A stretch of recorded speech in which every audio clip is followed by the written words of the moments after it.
स्वागत है आप सभी का एक बार फिर से परम गुरु में। मैं आज आपके लिए लेकर आया हूँ बहुत ही मोस्ट इम्पोर्टेंट शॉर्ट आंसर का वीडियो। और आज का जो वीडियो है वो क्लास 10th के लिए है और उन स्टूडेंट के लिए जो बोर्ड एग्ज़ाम की तैयारी कर रहे हैं, क्योंकि इस वीडियो में प्रोज और सप्लीमेंट्री के जो भी आपके शॉर्ट आंसर आने हैं और जितने भी चैप्टर्स के आने हैं, सभी चैप्टर के मोस्ट इम्पोर्टेंट शॉर्ट आंसर मैंने इस वीडियो में लिए हैं। तो वीडियो को लास्ट तक पूरा कंप्लीट देखना है। तो आपका अधिक समय ना बर्बाद करते हुए सीधा अपन लोग क्वेश्चन आंसर में आते हैं। ठीक, जो पहला शॉर्ट आंसर है वो है आपका पहला जो चैप्टर है आपका a letter to God by G.L. Fuentes. उसी के अंतर्गत जो पहला शॉर्ट आंसर है उसको देखते हैं। पहला है question, how did Lencho feel when it started raining, कि जब बारिश होने लगी तो लेंचो ने कैसा फील किया। तो व्हेन इट स्टार्टेड रेनिंग, जब बारिश होने लगी, व्हेन इट स्टार्टेड रेनिंग, तो Lencho became very happy, Lencho बहुत खुश हुआ। बिकॉज क्योंकि हिज फील्ड नीडेड रेन, क्योंकि उसके खेत को पानी की ज़रूरत थी। फॉर हिम, उसके लिए, each small drops of rain, कि वर्षा की हर एक छोटी बूंद, वाज ऑफ 5 सेंट, 5 सेंट की बूंद थी वो। And each big drops of rain was 10 cent, और जो हर एक जो बड़ी बूंद थी वो 10 सेंट की बूंद थी।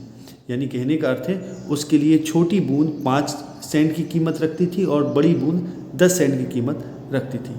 अब अगला क्वेश्चन से आगे बढ़ते हैं। अगला जो क्वेश्चन है वो है आपका, why was Lencho angry when he received the letter, कि लेंचो नाराज क्यों हुआ जब उसने लेटर रिसीव किया, जब उसको लेटर मिला। तो when Lencho open the envelope, जब लेंचो ने एनवलप खोला, लिफाफा खोला, तो he found only 70 pesos than 100 pesos, तो उसको केवल 70 पीसोस मिले 100 पीसोस की बजाय।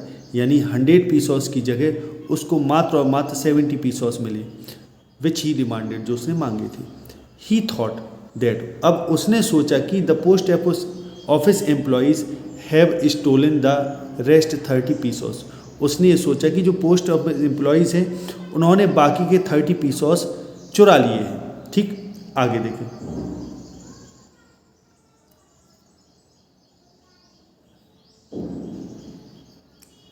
आगे बढ़ते हैं।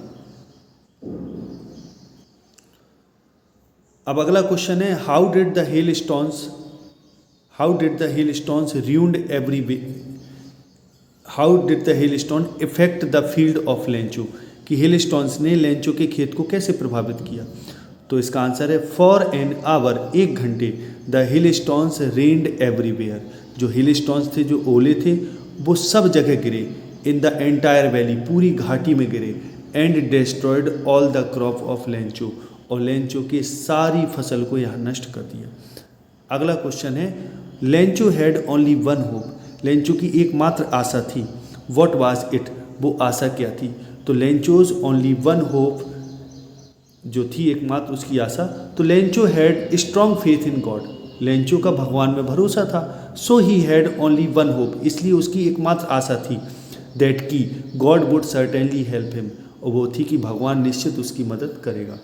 अब अगला जो चैप्टर है, अगला चैप्टर से क्वेश्चन आंसर लेते हैं। पहले चैप्टर से जो मोस्ट इंपोर्टेंट क्वेश्चन आंसर थे वो हो गए। अब दूसरा चैप्टर है Nelson Mandela long walk to freedom, ये लिखा है नेल्सन रोहिलाला मंडेला ने। तो इसके अंतर्गत जो पहला क्वेश्चन है वो आपका, what did the military journal do, military journal ने क्या किया। जो मिलिट्री जर्नल थे उन्होंने क्या किया, तो the military journal saluted the president Mandela, उन्होंने मंडेला को, जो प्रेसिडेंट मंडेला, राष्ट्रपति मंडेला थे, उन्होंने उसको सैल्यूट किया। एंड प्लेज्ड देयर लॉयल्टी, और अपनी वफादारी की प्रतिज्ञा ली। प्लेज माने होता है प्रतिज्ञा लेना। How has the attitude of journal change, जो जर्नल का एटीट्यूड था वो कैसे बदल गया। एंड वाई, और क्यों बदल गया।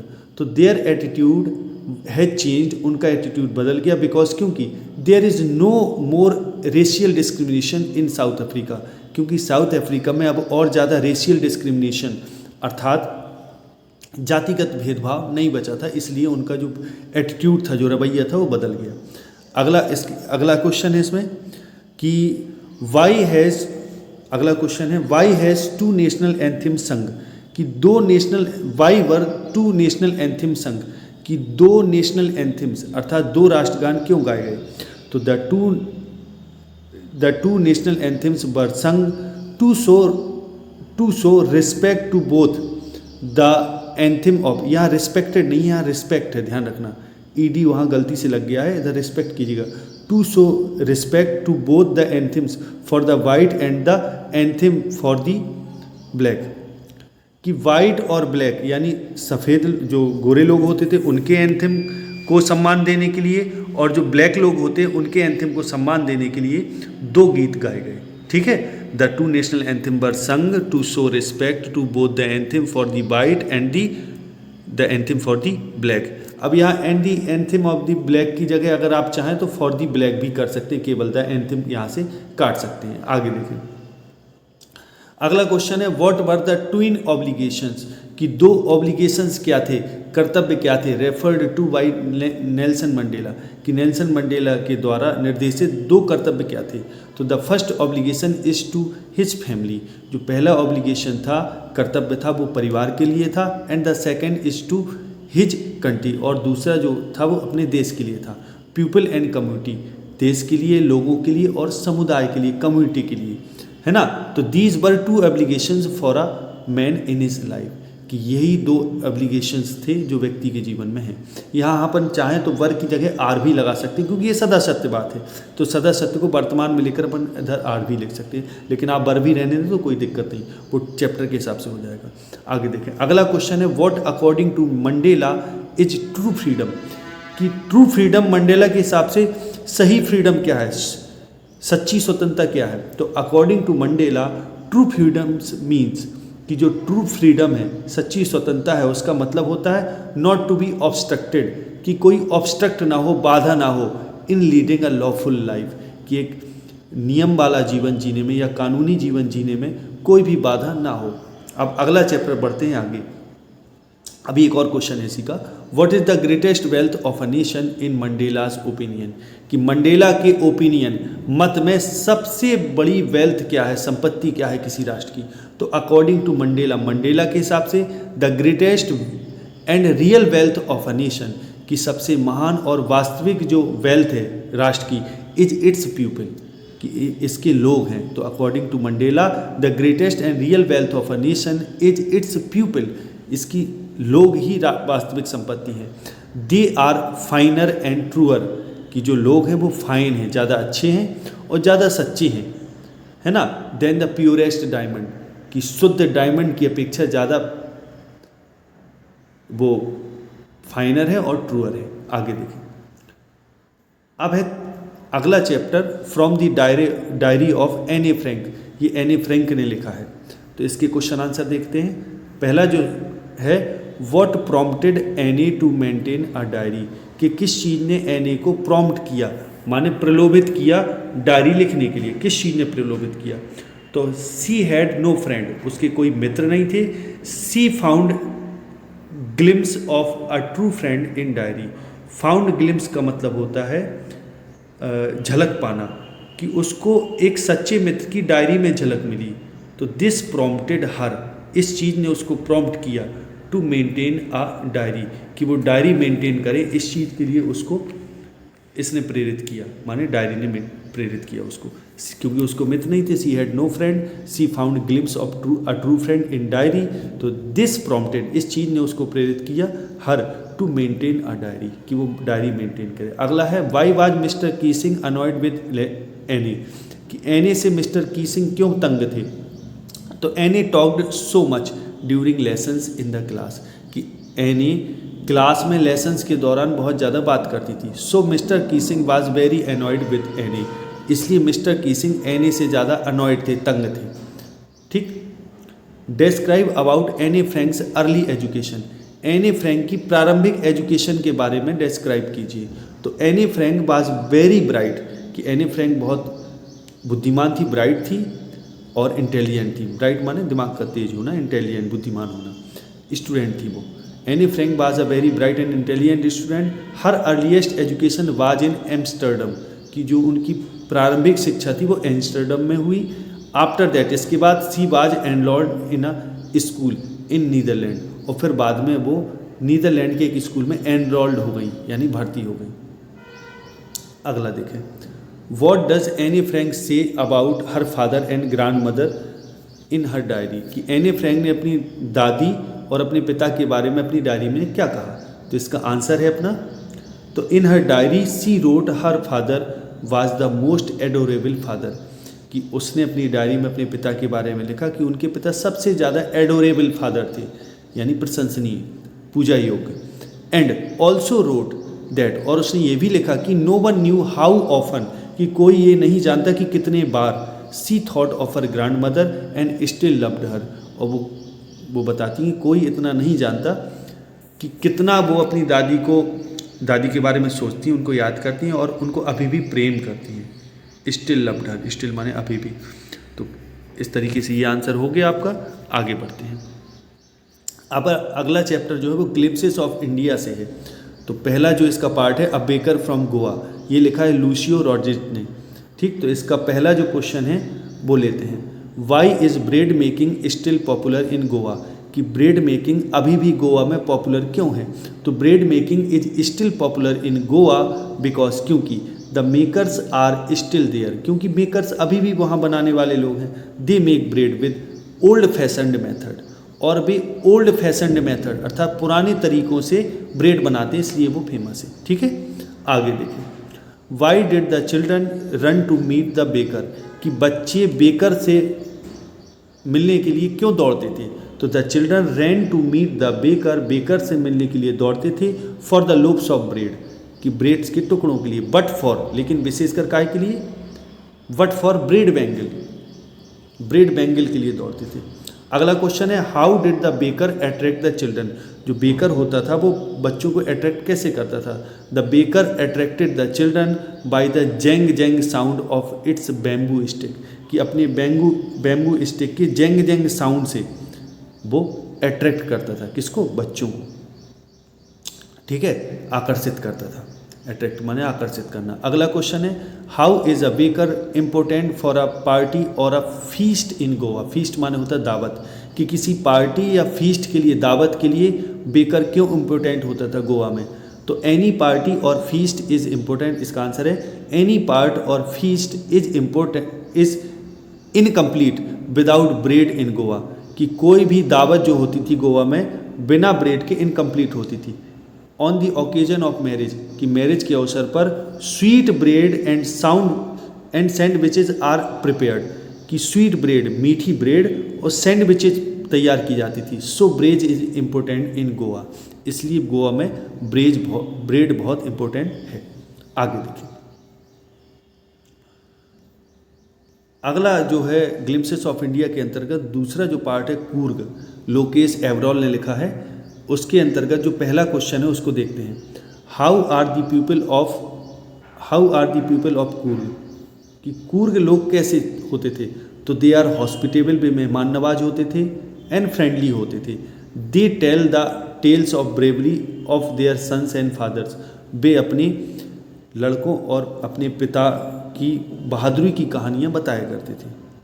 आगे देखिए, which are the main crops of Coorg, Coorg की मुख्य फसलें क्या हैं। तो coffee and spices are the main crops of Coorg, कि कूर्ग की कॉफ़ी और स्पाइसेस यहाँ बहुत ज़्यादा पाई जाती हैं, यही वहाँ की मेन फसलें हैं। आगे देखें, what spots does Coorg offer to a tourist, कि कौन से ऐसे स्पॉट्स थे जो कूर्ग टूरिस्ट को ऑफर करते थे। माने कहने का मतलब है टूरिस्ट जो घूमने आते थे, सैलानी वगैरह, उनके लिए कौन कौन से स्पॉट्स कूर्ग क्षेत्र में पाए जाते थे, विशेषकर खेल। तो रिवर राफ्टिंग हो गया, कैनोइंग हो गया, रैपलिंग हो गया, रॉक क्लाइंबिंग हो गया, माउंटेन बाइकिंग हो गई, are few of the spots Coorg offer to a terrorist. ये कुछ ऐसे स्पॉट्स हैं, फ्यू स्पॉट्स हैं जो कूर्ग ऑफर करता है। कूर्ग जो क्षेत्र होता है वो ऑफर करता है किसको, टूरिस्ट को। अगला क्वेश्चन है, what are the animals you are likely माने होता है संभावित रूप से, टू सी इन कूर्ग, कि वो कौन से जानवर हैं जो संभावित रूप से आप कूर्ग में देख सकते हैं, आपको मिल सकते हैं, वो कौन से जानवर हैं। ठीक, तो पहला है the animals likely to be seen in, संभावित रूप से जो एनिमल है वो देखे जाते हैं कूर्ग में, वो कौन कौन से आर हैं, वो क्या हैं? The animals likely to be seen in Coorg are हैं मेकैक्स, मेलाबार और squirrels, langurs, slender loris, elephants, bees, butterfly, fish etcetera. ये जानवर हो गए। आगे देखें, what is Coorg famous for? Coorg काहे के लिए प्रसिद्ध है? तो Coorg is a small district of Karnataka. Karnataka का एक छोटा डिस्ट्रिक्ट है। स्टेट ऑफ इंडिया, भारत के एक राज्य। This is famous for martial man. ये मार्शल मैन माने योद्धाओं के लिए फेमस है। और ब्यूटीफुल विमेन, सुंदर स्त्रियों के लिए फेमस है। एंड वाइल्ड क्रीचर, और जंगली जानवरों के लिए। It is famous for its coffee estate. ये अपने कॉफ़ी एस्टेट्स के लिए फेमस है, माने स्टेट्स माने जागीर, कॉफ़ी की बड़े बड़े खेतों जागीरों के लिए। एवरग्रीन रेन फॉरेस्ट, हरे भरे हमेशा हरे भरे रहने वाले जंगलों के लिए। और स्पाइसेस, मसालों के लिए। तो इसका आंसर हो जाएगा Coorg is a small district of Karnataka, a state of India. This is famous for martial man, beautiful women and wild creatures. It is famous for its coffee estates, green rain forest and spices. अब अगला है T from Assam. ये अगला है glimpses of India के अंतर्गत तीसरा। ये अनूप कुमार गुप्ता ने लिखा। तो इसके अंतर्गत पहला जो है क्वेश्चन वो है how did the Chinese emperor discover tea? कि चाइनीज़ एम्परर ने चाय की खोज कैसे की? तो वंस, एक बार, when water was being boiled for him, जब एक बार उसके लिए पानी बॉयल किया जा रहा था, उबाला जा रहा था, तो a small branch fell into it, तो एक छोटी सी शाखा इसमें गिर गई। Giving it a delicious flavour, और उसने इसको एक डेलीशियस फ्लेवर दे दिया। कहने का मतलब एक अच्छा स्वादिष्ट स्वाद आ गया उसमें, एक तड़का आ गया एक टाइप का। तो इट इज़ सेड दैट, तो ये कहा जाता है कि दे वर टी लीव्स, जो भी ब्रांचेस गिरी थी वो टी लीव्स थी, माने चाय की पत्तियाँ थी। अगला है question, why did Buddhist ascetic cut off his eyelids? कि बुद्ध सन्यासी ने, एसेटिक माने होता है सन्यासी, उसने अपनी आईलेट माने पलकों को क्यों काट दिया था? तो Buddhist ascetic cut off his eyelids, उसने अपनी पलकों को काट दिया था बुद्धिस्ट एसेटिक ने, सन्यासी ने। बिकॉज, क्योंकि he use to feel sleepy during meditation. Used to feel, वो किया करता था, अनुभव किया करता, फील माने अनुभव करना, स्लीपी माने नींद आना, कि वो उसको नींद आती थी ड्यूरिंग मेडिटेशन, ध्यान के दौरान वो नींद का अनुभव करता था, इसलिए उसने अपनी पलकें आईलिड्स को काट दिया। तो Buddhist ascetic cut off his eyelids during because he use to feel sleepy during meditation. अगला है what were Pranjal and Rajveer going, where, what नहीं है, यहाँ वेयर है, गलत लिख गया वहाँ। Where were Pranjal and Rajveer going, कि राजवीर और प्रांजल कहाँ जा रहे थे। और what was Pranjal's father there, कि प्रांजल के पिताजी उधर क्या थे। तो Pranjal and Rajveer were going to Assam, कि प्रांजल और राजवीर कहाँ जा रहे थे, असम जा रहे थे। They were going to Assam. Pranjal's father was the manager of tea garden in upper Assam, कि अपर आसाम में एक टी गार्डन के मैनेजर थे प्रांजल के पिताजी। ठीक, आगे देखें। अब अगला है मैडम राइट्स दी बस, ये बलिकानन ने लिखा है और ये अगला चैप्टर है आपका। तो क्वेश्चन है इसका, why does the bus conductor call बल्ली एज मैडम, कि बस कंडक्टर बल्ली को मैडम क्यों कहता था। तो the bus conductor was a jolly fellow, एक जॉली हंसी मजाक वाला प्रफुल्ल व्यक्ति था conductor. He had judged the temperament of this small child, इस छोटी सी बच्ची का उसने जो टेम्परामेंट है, टेम्परामेंट माने होता है स्वभाव, उसको उसने जज कर लिया था, समझ लिया था। सो ओनली टू प्लीज हर, इसलिए उसको केवल प्लीज करने के लिए, प्रसन्न करने के लिए, ही कॉल्ड बल्ली मैडम, उसने बल्ली को मैडम कह के पुकारा, यानी उसको केवल प्रसन्न करने के लिए उसको मैडम कहता था। What was Balli's favourite pastime, Balli का सबसे फेवरेट पास टाइम क्या था, माने खाली समय में वो कैसे बिताती थी। तो सी हैड नो प्लेमेट्स, उसके कोई प्लेमेट्स नहीं थे। Her favourite pastime was to stand in the doorway of her house, कि जो उसका फेवरेट पास टाइम था वो वाज था to stand in the doorway of her house, अपने घर के गैलरी में खड़े होना, डोरवे माने देहरी पर खड़े होना उसका पास टाइम था। And to watch all that was going on there, और वो सब देखना जो वहाँ हो रहा हो। कि दरवाजे के बाहर खड़े होकर सब कुछ देखना उसका मेन पास टाइम था। आगे देखें, वाई डिड बल्ली stand up on the seat, कि बल्ली सीट पर क्यों खड़ी हो गई। और वॉट डिड सी नाउ, कि उसने अब क्या देखा।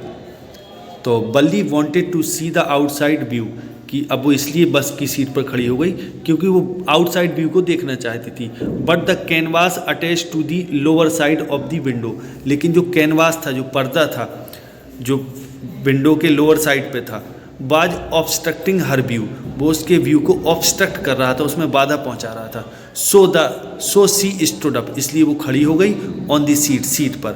सी कुड सी द कैनल, वो कैनल को देख सकती थी वहाँ से। कहने का मतलब है अब जब वो सीट पर खड़ी हो गई तो वहाँ से वो क्या क्या देख सकती थी, कैनल, नहर को देख सकती थी, पाम ट्रीज को देख सकती थी यानी ताड़ के वृक्षों को, ग्रासलैंड को, घास के मैदान को, और डिस्टेंट माउंटेन्स और सुदूर पर्वतों को देख सकती थी, एंड द ब्लू स्काई, और नीले आकाश को भी देख सकती थी।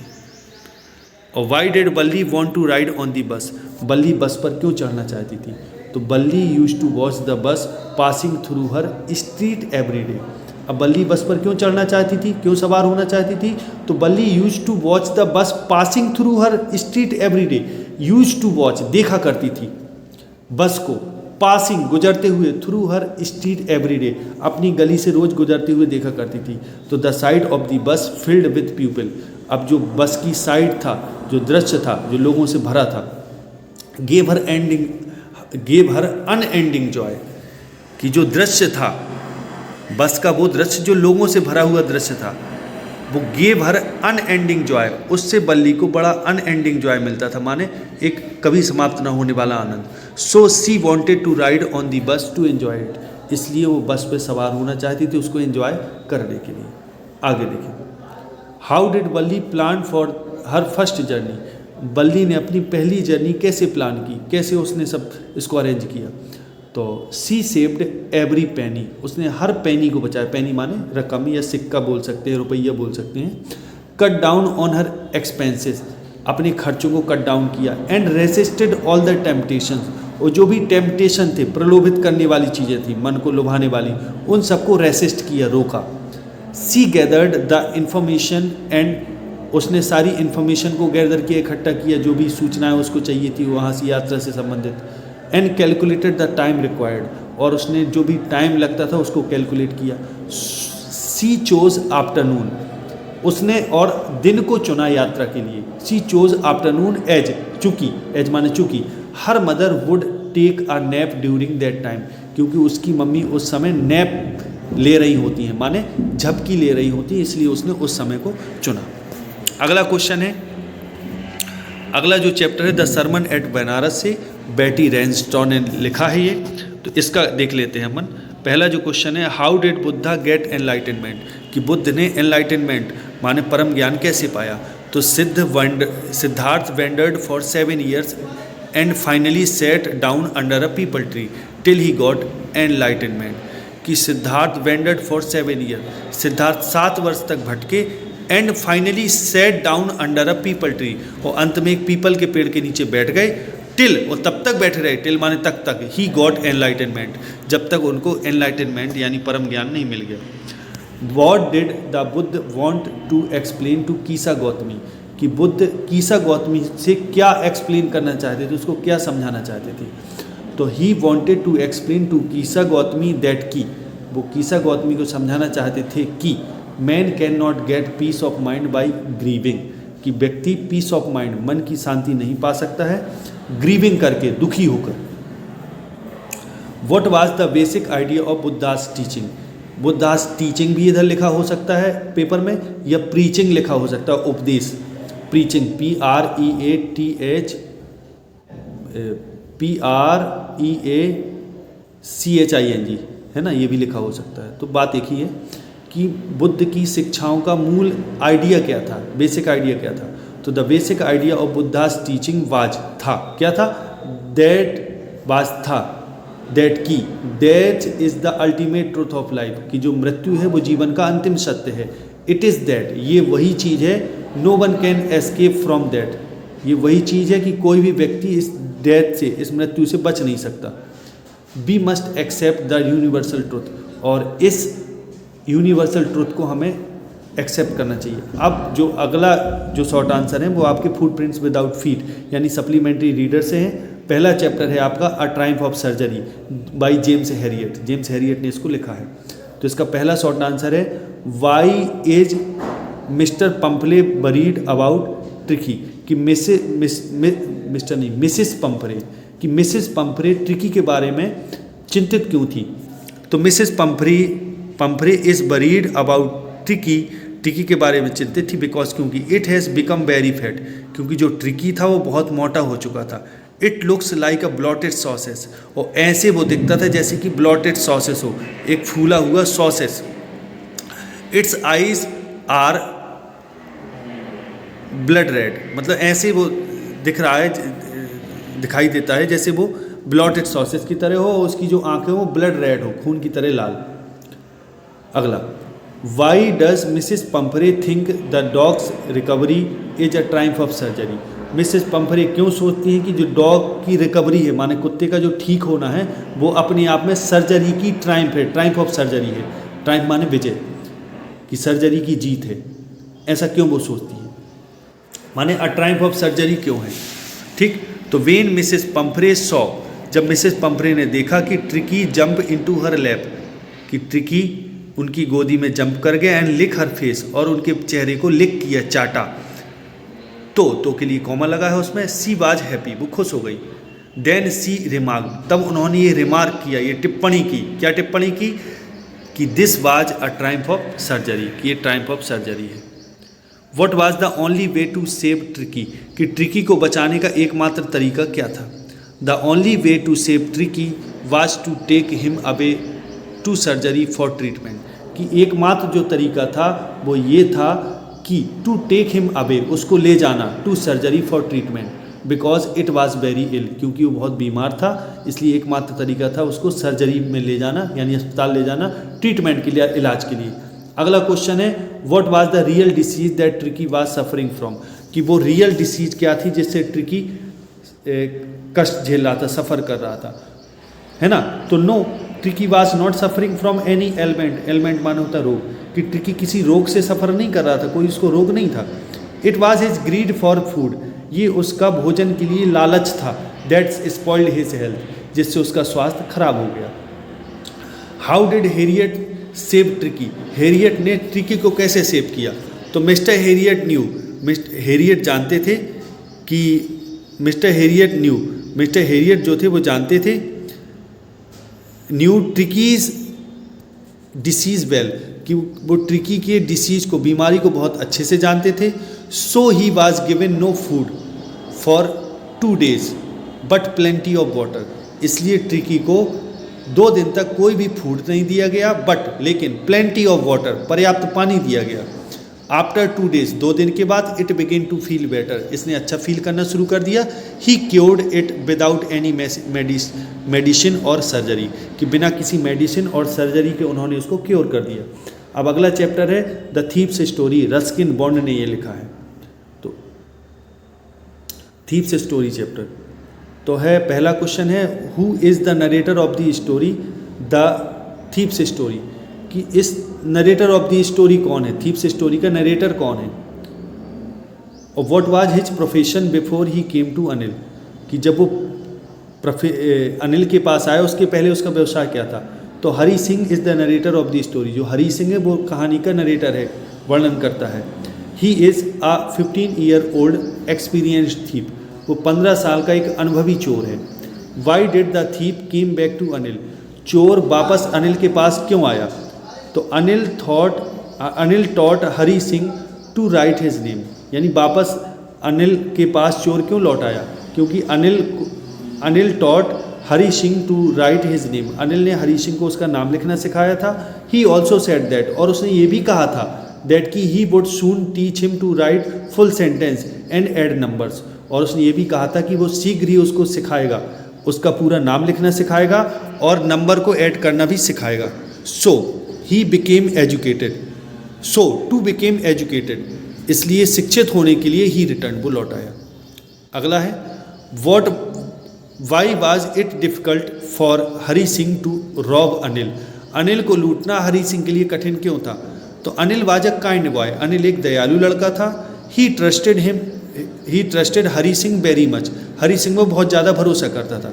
हरी Singh did not want to cheat his trust, और हरी सिंह उसके ट्रस्ट को चीट नहीं करना चाहता था। So it was difficult for him to rob Anil, इसलिए अनिल के लिए उसको रॉब करना, लूटना बहुत कठिन था।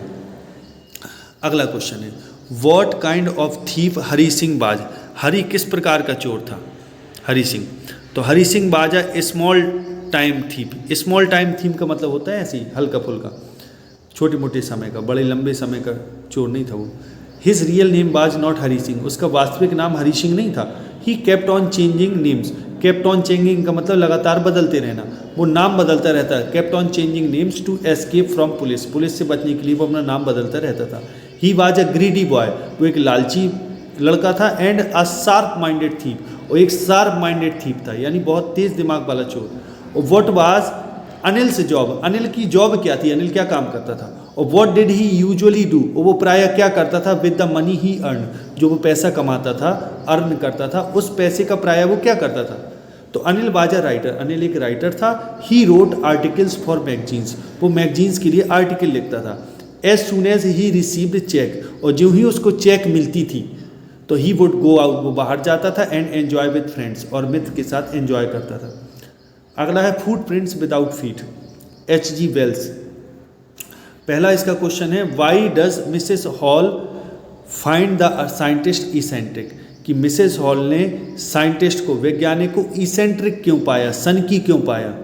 तो Mrs hall finds the scientist eccentric, उन्होंने साइंटिस्ट को इसेंट्रिक पाया बिकॉज, क्योंकि ही हैज़ एन, यहाँ हैज नहीं होगा हैड होगा, क्योंकि पास्ट, सॉरी हैज ही ठीक है, कोई दिक्कत नहीं, प्रेजेंट में, कि मिसेस हॉल उसको सन की क्यों पाती हैं? क्योंकि he has an uncommon appearance, क्योंकि उसका एक अनकॉमन, असाधारण हुलिया होता है। अपीयरेंस माने हुलिया। He does not like to talk anyone, वो किसी से बात करना पसंद नहीं करता है। एंड ही बिकम्स फ्यूरियस, और वो नाराज हो जाता है। If someone enters his room, कि अगर कोई उसके रूम में प्रवेश करता है तो वो नाराज हो जाता है। अगला क्वेश्चन है, what did Griffin do in the shop of a theatrical company in Drury Lane, कि ड्रूरी लेन में जो थिएट्रिकल कंपनी थी उसकी दुकान में ग्रिफिन ने क्या किया? तो he went upstairs invisibly, invisibly का मतलब होता है अदृश्य रूप से, वो अपस्टेयर्स गया, ऊपरी सीढ़ियों पर गया। ही बोर बैंडेजेस, उसने बैंडेज पहने। राउंड हिज फॉरहेड, अपने माथे के चारों ओर बैंडेज उसने बांधा। डार्क ग्लासेस, काला उसने चश्मा लगाया। फाल्स नोज, नाक लगाई। और बिग बुशी बिस्कर्स, बड़ी घनी गलमुच्छे लगाई। बिस्कर्स माने, बुशी माने घनी समझ सकते हो, बिस्कर्स माने मूछे लगाई, है ना, दाढ़ी मूछे वगैरह, है ना, और बिस्कर्स माने मूछे। एंड अ लार्ज हेड, और बड़ी उसने टोपी लगाई, ठीक। Then he attacked the shopkeeper from behind, और फिर उसने बिहाइंड, पीछे से शॉपकीपर पर अटैक कर दिया, हमला कर दिया। एंड रॉब्ड हिज मनी, और उसका पैसा लूट लिया। अगला क्वेश्चन है, how did Griffin enjoy the London store, कि लंदन स्टोर में ग्रिफिन ने कैसे एंजॉय किया? तो ही slipped into a big London store for warmth, वो वार्मथ माने होता है गर्माहट, वो गर्माहट के लिए लंदन स्टोर में स्लिप कर गया।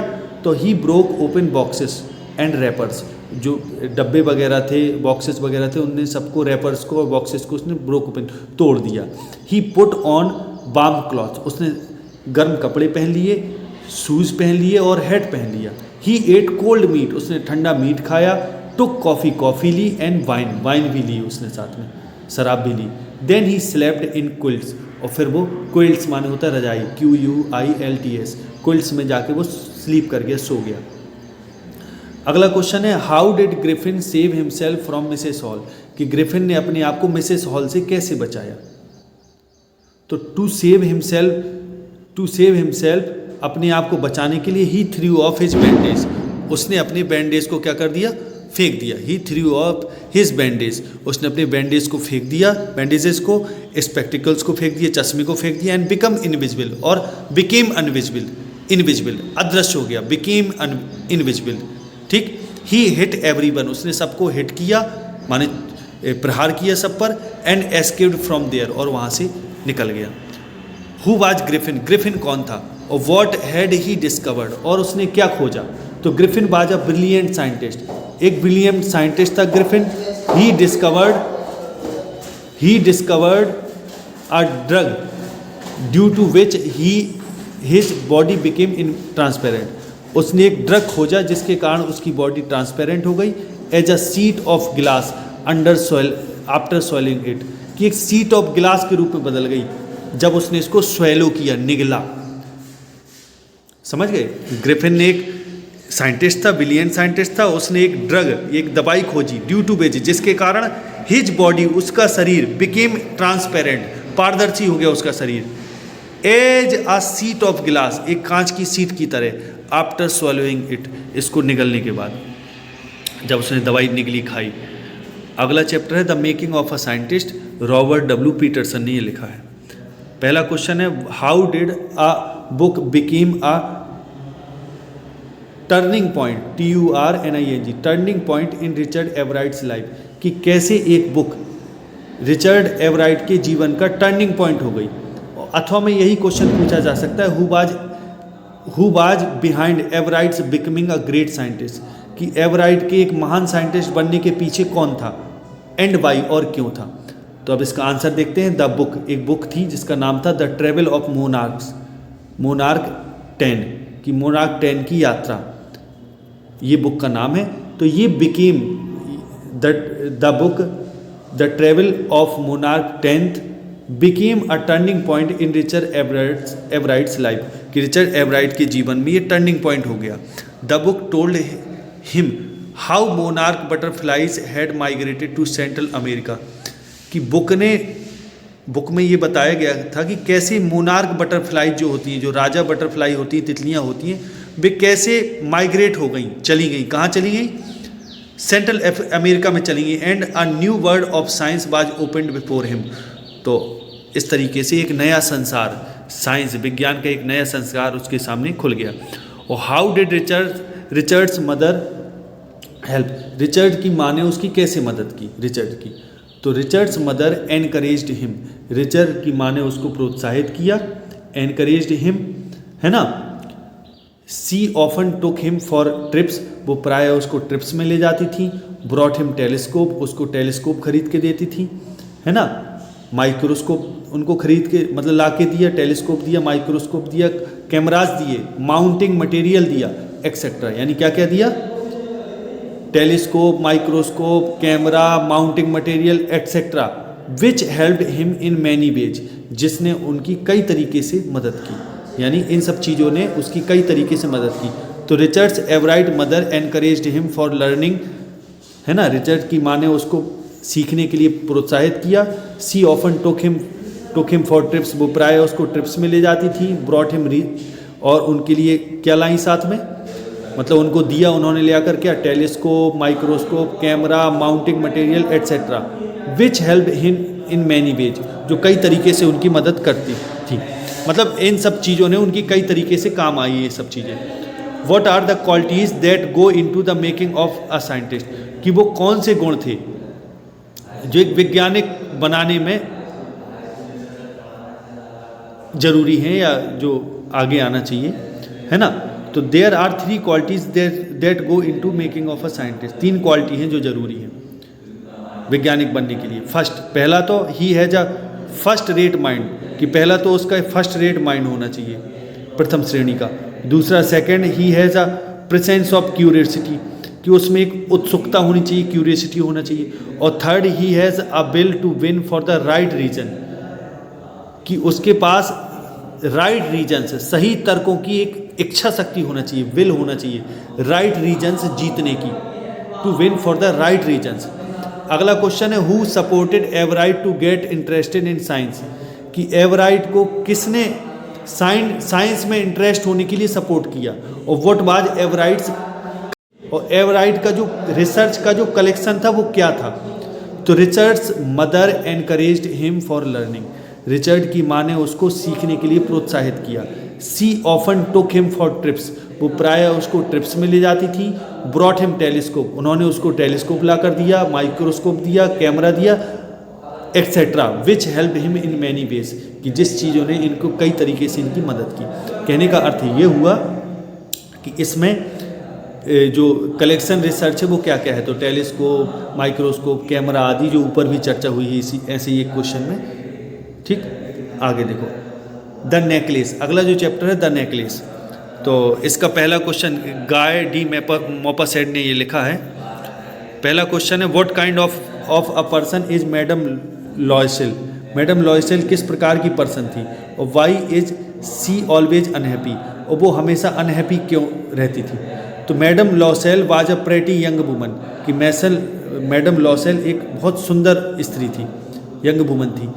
सी always dissatisfied with her life, एक जवान सुंदर एक Madame Loisel is a pretty young woman, वो एक सुंदर यंग वुमन है, युवा औरत है। ठीक, she is always dissatisfied with her life, वो हमेशा अपने जीवन से असंतुष्ट है। She is married with a clerk, उनकी क्लर्क से शादी हुई है। और she gives much importance to her dreams, वो अपने सपनों को ज़्यादा इम्पोर्टेंस देती है। She always overlooks the realities of life, वो जीवन की रियलिटीज़ को ऑलवेज ओवरलुक कर देती है, माने ध्यान नहीं देती, हमेशा नज़रअंदाज करती है। अगला क्वेश्चन है वाई डिड मैटिल्डा, अगला जो क्वेश्चन है वो देखें, why did Matilda not want to go for the ball party, ball party का मतलब होता है नृत्य पार्टी, नृत्य पार्टी में मैटिल्डा क्यों नहीं जाना चाहती। Matilda did not want to go to the party because she had not good and proper dress for the party, क्योंकि उनके पास एक अच्छी और उचित ड्रेस नहीं है पार्टी के लिए। How did they replace the necklace, उन्होंने नेकलेस को कैसे रिप्लेस किया, तो both of them worked hard to return the lost necklace, उन दोनों ने लॉस्ट नेकलेस अर्थात खोए हुए नेकलेस को पाने के लिए क्या किया, वर्क हार्ड किया, कठिन परिश्रम किया। अगला क्वेश्चन है what was the cause of Matilda's ruin, कि मैटिल्डा की बर्बादी का कारण क्या था। तो the cause of Matilda's ruin was her being over ambitious, कि क्या था, उनका बीइंग माने होना, ओवर एम्बिशियस अति महत्वाकांक्षी होना, एंड फैसिनेशन फॉर ज्वेलरी, और जो ज्वेलरी माने आभूषणों के लिए जो उनका फैसिनेशन था, मोह था, वो भी इसका कारण था। तो दो चीज़ कारण थी, ओवर एम्बिशियस होना और फैसिनेशन होना। Why did Matilda borrow the necklace, Matilda ने नेकलेस को क्यों बोरो किया, कैसे क्यों उधार लिया। तो Matilda borrows the necklace because, क्योंकि सी वॉन्ट्स, यहाँ वॉन्ट्स की जगह बॉन्ड से ही होगा, ठीक, कोई दिक्कत नहीं, प्रेजेंट में ही देंगे उसका। Because she wants to give the appearance of being wealthy, क्योंकि वो बीइंग वेल्दी कि धनी होने का वो अपीयरेंस दिखाना चाहती थी, वो अपने आप को ऐसा बताना चाहती जैसे वो धनी हो, इसलिए उन्होंने नेकलेस उधार लिया। अगला क्वेश्चन है what did Loisel do to search the lost necklace, अब लॉसेल ने क्या किया खोए हुए नेकलेस को सर्च करने के लिए। तो फर्स्ट ऑफ ऑल पहले तो they looked in the field of the clothes, in the folds of the clothes, जो कपड़ों की जो तह थी, फोल्ड थी, उन पर उन्होंने देखा। Then Loisel went over the track, और फिर ट्रैक पे खोजा। दे हैड ट्रॉड टू सी, है ना, they had tried to see if she could find it, ठीक, कि मतलब जिसको वो कुचल गई थी उसको भी उन्होंने देखा ताकि वो मिल जाए शायद, है ना, समझ गए। अगला क्वेश्चन है भोली से, अगला जो चैप्टर है लास्ट वाला, के अब्बास ने लिखा ये। तो पहला क्वेश्चन है what was Bholi's father buried about her, why was Bholi's father buried about her, कि भोली के पिताजी उसके बारे में चिंतित क्यों थे, भोली के बारे में। तो भोलीज फादर, यहाँ फादर लिखना है भोली के बाद, Bholi's father was buried about her, उसके बारे में चिंतित थे बिकॉज, क्योंकि she was neither beautiful nor intelligent, कि ना तो वो सुंदर थी और ना ही इंटेलिजेंट थी, बुद्धिमान थी। हिज अदर डॉटर्स, जो उनकी अन्य लड़कियां थीं, वर गुड लुकिंग, अच्छी देखने में थी और हेल्दी थी, हेल्दी गर्ल्स थी, एक्सेप्ट भोली, केवल भोली को छोड़कर, एक्सेप्ट माने छोड़कर। अगला क्वेश्चन है डिड भोली enjoy her first day at school, क्या भोली ने अपना पहला दिन स्कूल में एंजॉय किया। तो Bholi enjoyed her first day at school, हाँ उसने अपना पहला दिन स्कूल में एंजॉय किया। She was glad to find so many girls of her age present in the school, कि सी वाज ग्लैड, वो बहुत खुश थी, to find so many girls, कि बहुत सारी लड़कियों को पाकर खुश थी, ऑफ हर एज, अपनी उम्र की बहुत सारी लड़कियों को पाकर खुश थी, है ना, प्रेजेंट इन द स्कूल, जो उपस्थित थी स्कूल में। यानी स्कूल में अपनी उम्र की बहुत सारी लड़कियों को उपस्थित पाकर वो खुश थी। सी होप्ड दैट, उसने आशा की कि one of these girls might become her friend, कि उनमें से एक लड़की उनकी, वो आशा करती है काश कोई एक लड़की उनकी मित्र हो जाए। हु वाज सुलेखा, सुलेखा कौन थी और why did she start stammering, कि उन्होंने स्टैमरिंग करना क्यों शुरू कर दिया। सुलेखा लड़खड़ाने क्यों लगी थी, आवाज़ उसकी हकलाने क्यों लगी थी। तो सुलेखा वाज भोली, सुलेखा जो थी वो भोली सुलेखा थी, भोली का नाम सुलेखा था। When Sulekha was 2 years old, जब सुलेखा 2 वर्ष की थी तो she had an attack of small pox, तो उसको स्मॉल पॉक्स यानी चेचक का अटैक हो गया था, छोटी माता जिसको बोलते हैं। एट द एज ऑफ 5, और 5 वर्ष की उम्र में she try to speak but stammered, कि उसने 5 वर्ष की अवस्था में बोलना शुरू किया बट स्टैमर्ड, लेकिन वो स्टैमर करने लगी, हकलाने लगी, है ना। 5 वर्ष की अवस्था उन्होंने बोलना शुरू किया लेकिन वो क्या हुई, स्टैमर्ड करने लगी, हकलाने लगी। अगला क्वेश्चन है, discuss the role of Bholi's teacher in changing in her entire life, कि भोली के टीचर का रोल क्या था उसके जीवन को पूरी तरह बदलने में, उसके जीवन का रोल क्या था, उसके पूरे जीवन को बदलने में टीचर का रोल क्या था। तो Bholi's teacher played an important role in changing her entire life, entire माने होता है संपूर्ण, कि उसका पूरा जीवन बदलने में भोली के टीचर का एक महत्वपूर्ण रोल था, ठीक, महत्वपूर्ण रोल प्ले किया, निभाया। तो सी एनकरेज हर, उसकी टीचर ने उसको एनकरेज किया, प्रोत्साहित किया। And brought her to the school, और वो उसको स्कूल लाई। She help her and inspired her, उन्होंने उसकी मदद की और उनको इंस्पायर किया, प्रेरित किया। इन दिस वे, इस तरीके से डेवलप्ड कॉन्फिडेंस इन भोली, यहाँ इन दिस वे के बाद सी लिख देना, इन दिस वे, इस तरीके से सी डेवलप्ड कॉन्फिडेंस इन भोली, उन्होंने भोली में एक कॉन्फिडेंस विकसित कर दिया। तो इस तरीके से ये चैप्टर आपका कंप्लीट होता है। मैं आपसे कहूँगा कि इस वीडियो को आप 4-5 बार कम से कम देखें, कम से कम 10 बार भी देख सकें तो देखें, ताकि आपको ये पूरा तैयार हो जाए। ये बहुत मोस्ट इंपॉर्टेंट क्वेश्चन आंसर हैं जो यहीं से आएगा पेपर। तो इसी के साथ यदि वीडियो अच्छा लगा हो तो लाइक और शेयर करना ना भूलें। आगे अगले वीडियो मिलते हैं, तब तक के लिए नमस्कार, जय हिंद, जय भारत, वंदे मातरम, हर हर महादेव, जय भवानी।